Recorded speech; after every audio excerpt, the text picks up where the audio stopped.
Today we are going to look at comparing and ordering decimals. So there are some vocabulary words, but the good news is they're the same words that you already learned when you were comparing whole numbers. So we're gonna compare, we're gonna put an order, we might do greatest to least or least to greatest, and we're gonna use those symbols once again. There is something new though, and it's called line up the decimals, and that is a strategy that we are gonna look at when we start ordering and comparing decimals. So let's move on, and we are gonna add this page to the next empty page of your notebook. Right here, so cut it out and glue it down.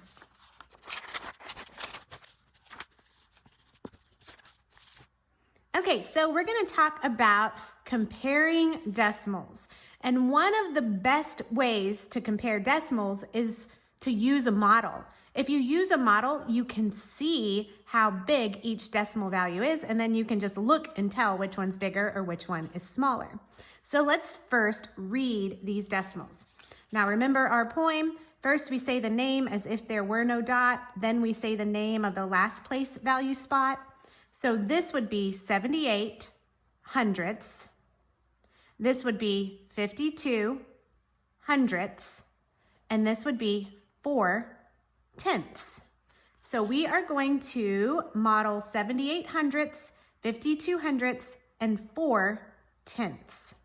Okay, so remember a hundredth is 1 out of 100 pieces. So we need to shade in 78 of these little squares, but that will take too long. And I know a trick. I know that if there is a 7 in the tenths place, it actually means just 7 of these.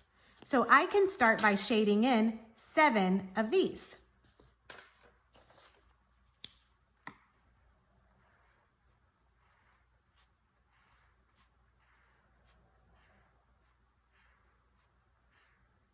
So now I have 7 tenths shaded, and now I need to do the 8 hundredths.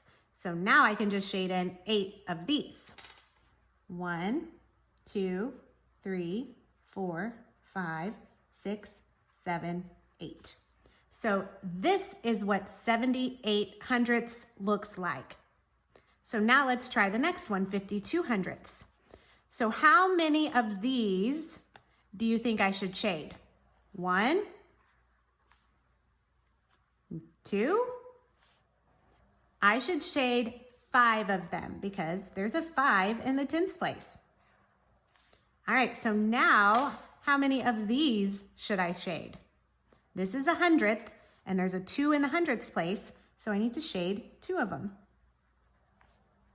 All right, and now the last one is 4.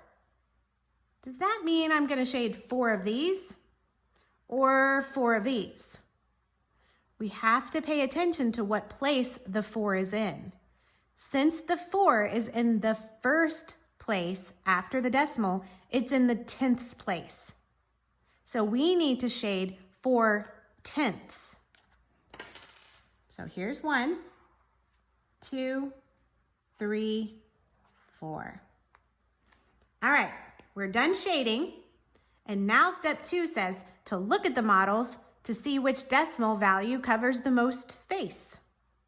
Well, if I look at them, I can tell which one covers the most space. This one has the most shaded, so it's the biggest. This one has the least shaded, so it's the smallest. And this one is right in the middle. So we can just see by looking, and then we can put them in order and choose the correct symbols to show the comparison. So we could compare this one to that one. We could say 78 hundredths is greater than 4 tenths. We could say 4 tenths is less than 52 hundredths. Or we could put them all in order and say 78 hundredths is greater than 52 hundredths, which is greater than 4 tenths. So I'm gonna do that.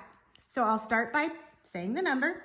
78 hundredths is greater than 52 hundredths,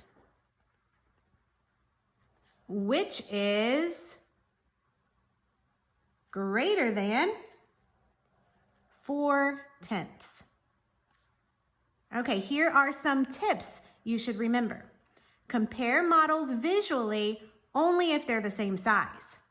So if I was comparing this model to one that was this size, and I said, oh, this one has more shaded in, you can't do that. You can only compare models if the models are the same type of models.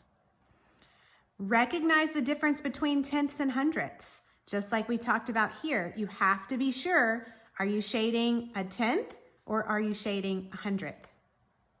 Draw a model if you need it to help you. You can draw this model. If you are confused and you're not sure, just get a scratch piece of paper and draw the model. And then make sure you use the correct symbol. You don't want to get it all right, but then accidentally use the wrong symbol. Make sure you revisit your glossary to see which one's which if you can't remember. All right, we are going to learn a little bit more about decimals next time.